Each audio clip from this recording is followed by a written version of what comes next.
Good morning, children. How are you all? See, yesterday I have posted some material related to your lesson, 12th chapter, Cultural Traditional Changes in Europe. See, as we already discussed, that different concepts during the time of Renaissance period. What were they?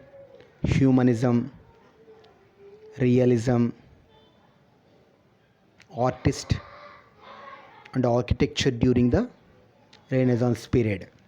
And now we go through that new concept here, aspirations. See, children, aspirations of women. Do you know what do you mean by aspiration? What is the meaning of this word aspiration? Can anyone tell?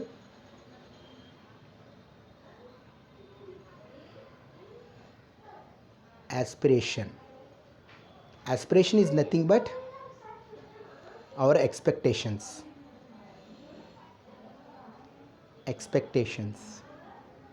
You see, children, you may have some expectations in our society. As a child, you may be having some expectations from your parents, from your teachers, from our society, isn't it? So different people in our society may be having some aspirations. Like women. So you see that what are the aspirations of women here by this time? What were the aspirations of women? And what were their expectations in society? You see. So before going to know that, we have to study the situation of women and the role of women in the society. You see here, what was the role of men in the society, particularly in the aristocratic families? See, we come across this one, we heard this word frequently, aristocratic. So what do you mean by aristocratic here? We discussed that highly privileged and respectable families in the society, they were called aristocratic.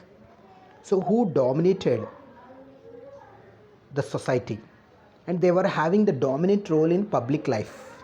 We know, children, we have two kinds of lives in our society. What is it? Public life and private life. You see that your family members, being a member of your family, that the life which you lead in your family is a private life. But being a member of a society, when you come outside from your family, when you come to school or somewhere else, when you go to some other place, so you will be what actually the part of public life. That means you should have to behave according to the situation. Did you understand? So that's why everyone is having two kinds of roles, like private life and public life. Here you see that during this time, who are having the major role in decision making of families in private life? They are having dominant role, men in public life, and they are also having the dominant role in families also, in decision making of their family matters also, that men were having dominant role. And mostly you see that they were also having education. They were all sent to schools or colleges for higher education. For what reason? They have to take care of the business in public life. Particularly in which families, children? Aristocratic families, who are having some respect and privilege in the society. So these people were actually dominating the society as well as their family. Then you see that the young children, this means what? Young boys were sent to church, younger sons, for education. Okay. And even you see that there was a, what we find, a kind of a social, what we find here, that social norm was there, which was followed. Dowry, we all know that dowry ante enti manaki katnam, varakatnam teeskovam. So dowry system was also existing in the society, that women who bring some money in terms of money, or what find some other wealthy gold or something. So this money was invested in business, family business. That means, do you think that women have any role here in public life as well as private life? No. You see now the position of women in this aristocratic family. What is the position of women? See, women generally, they had no say to how their husband should run their business. That means there is no right to women to say anything regarding the business matters. And they were often what marriages were intended to strengthen the business alliances only. That means women have to bring some money for their family business only. That is the only role that women were having. Next thing is what? They should have to bring the adequate dowry. Dowry, if an adequate dowry could not be arranged, daughters were sometimes sent to convents to live the life of a nun. Here is you. I think you heard this word convent. Now we are using this word in what context, children? That we use it for the context that a school where you find private school, that education is being carried forward. That is what in that context we are using. But in those times, convents are what actually the places where they used to give some training regarding the religious aspects, particularly that for women. They used to become as nun. They have to lead the life of nun. That means who are not able to give the dowry, అంటే dowry ఇవ్వలేనటువంటి పరిస్థితిలో ఉన్నటువంటి వాళ్ళు వాళ్ళ అమ్మాయిల్ని nuns కింద పంపించేసేవారు అనమాట. Okay. And the public role of women was limited. That means they were not allowed to participate actively in public life. Okay. Next, they were looked upon as keepers of the householders or households. They have to take care of their house only. That means they should have to look after their children, their husbands, and their what you find elders in the family. So only they were restricted to the family. Like this kind of system was also existed in our country also, no? Next you see that what happened here, the new ideal individuality and citizenship was excluded for women. Individuality, that women were not having any individual life. Even they were not given citizenship. They even not given the citizenship. That means they were not allowed to participate even in political life of the society. Political aspects, in regarding the political aspects also, that means they were not allowed to vote in elections and to participate in contesting elections and all. This was the situation of position of women during this period. Okay. Now we see that the other kind of family. What is this family called here? Merchants family. What is the name of this family? Merchants family. You know, children, who are called merchants family? People who do business. Who do business are what called merchants family. Okay. So here when you compare aristocratic family, that these merchants family women were having more freedom. How? Because they were actively participating in running shops. To run shops as shopkeepers, they used to assist. So the wives used to support their husbands in doing running business. You might have seen, children, nowadays in our localities also, some of the women may be what we find in the shops, they may be running shop business also, isn't it? Next, you see that families of the merchants and bankers, you find wives looked after the business when the male members were away on their work. See, when the male workers have gone to somewhere else, far places, so who used to take care of that business? Merchants, bankers, wives. Their wives used to take care of the business. So that's why that male members used to go to far places. And even if a merchant died earlier, that means a male person died earlier, so it compelled, it forced the widow woman to perform that larger public role. That means they should have to take part of a public life also. Why? Because there were no men were not there. So when um, husband die, so when husband die here, that widow wife, so who lost her husband, used to participate in the public life. Okay, but do you find this kind of situation in our aristocratic family? No, isn't it? Now we go through the ideology as we discussed now, children. Humanism. What does it? Humanism believes in that human strength, nature, science, art, and present life of human beings. It doesn't believe in blind beliefs and future of the life. So it believes only in the present life of human beings. So that's why here some of the intellectuals among women were also how intellectually very creative and sensitive. They were also very creative and sensitive women. They played important role in humanist education, women. So they also made some writings. They wrote some books and all.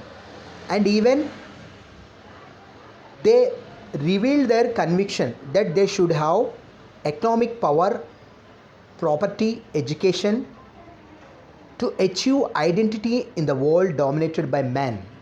What was that? Here you find as a humanist members, women demanded that they need the economic power, they need the property rights, and they need the education also to achieve the identity recognition. You know, children, that so every human being likes to get some recognition in the world. You also, then when see that when your teacher asks something, who did this work, immediately you will bring the books, no, and you ask the teacher, sir, I did this work. You are having a lot of anxiety. So you may be waiting eagerly to show the notebooks and all if you've done that work. Why? Because you want some recognition. So it is not bad. Why because it's a human nature. అది మనిషి యొక్క తత్వం. ప్రతి వ్యక్తికి గుర్తింపు కోరుకోవడం, గుర్తింపు కోసం అని ప్రయత్నిస్తాడు. సో అలాగే women also you see that they also wanted this kind of recognition, economic power equally with men. Why? Because men dominating the society by this time. Okay, you see some kind of women, prominent women who played important role in this one. You see that one of the women's is her name you find here. What is her name? Cassandra Fedeli. Cassandra Fedeli. What is her life period? 1465 1558. What is she actually? She belongs to a place called Venetian. Venice is what actually one of the places of Italy. We have discussed now city states. And what was she known for? She was having a proficiency. Proficiency means what, you know, children? Capability. She was capable of what? Writing and reading the languages, ancient languages of Europe, Greek, Latin and Greek languages. And she was invited by many organizations or to give the orations. You know what do you mean by orations? Lectures, orations at a university called University of Padua. We have come across now University of Padua, one of the famous universities in Italy that you have seen, where Vesalius, one of the great scientist, anatomist who studied the descent of a human body, isn't it? And what did she do here? She questioned the idea that women were incapable of achieving qualities of humanist scholar. So what is that? Here humanist means not only male. Here we have to understand female also. Humans means what? Both male and female it includes. So what she questioned here, that women are also capable of achieving qualities of humanist scholar. Not only men, మగవాళ్ళు ఒకటే కదా, ఆడవాళ్ళు కూడా ఈ పని చేయగలరు. That's why you see that our prime minister, he recruited women also in our soul, in our army, in our defense, that women can also fight in the wars. So she said, what here you find in this aspect, what she said, you see children, I am reading here, even though the study of literature promises and offers no reward for women and no dignity, every woman ought to seek and embrace these studies. So what did she say here? Even though the study of literature promises and offers no reward. Reward means what, you children here? Some gift or prize, that.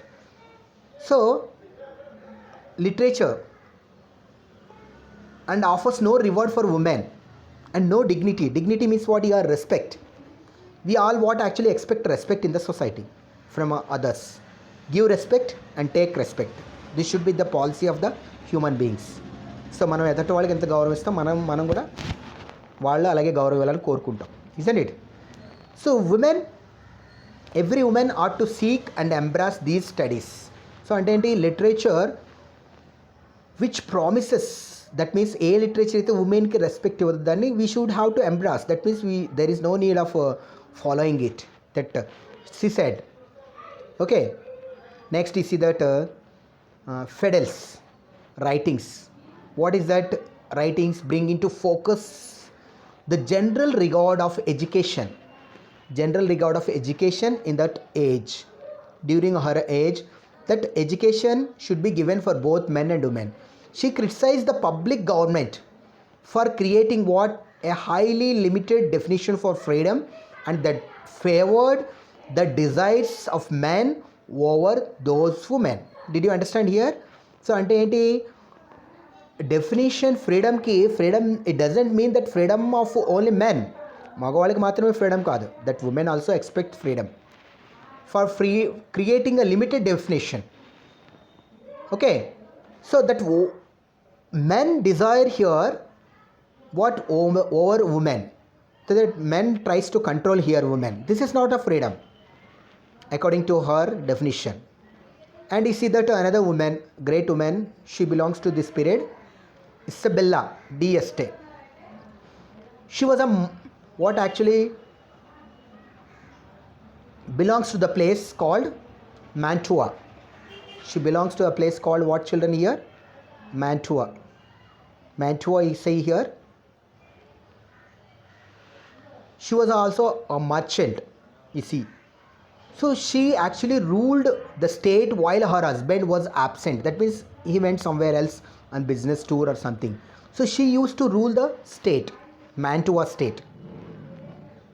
And the court of Mantua was famed for her intellectual brilliance. See, she was not incapable of doing this work. She was even praised by the court. Court means what, children? The group of people who gathered, who used to gather in the court of the royal kings. In ancient times, like you see that Sri Krishna Devaraya used to have a court called Bhuvana Vijayam. So all the Astapradhans, 8 ministers used to gather now, and they used to advise the prime minister. King. So similarly here also, she was having the capability of administration. That's why they were also praised and they were famed. Okay, this is what the place, can you see here? Mantua. You see that this is what the Mantua place, which is given in the symbol called star. So this was the place where they ruled here. Okay.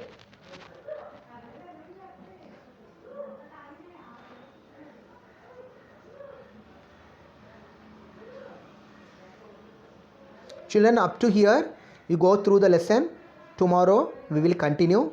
Children, you have to read the textbook. I am telling you every time that you have to read the textbook. I am posting the PDF text. You read that one and try to make of your own points. Okay? Thank you.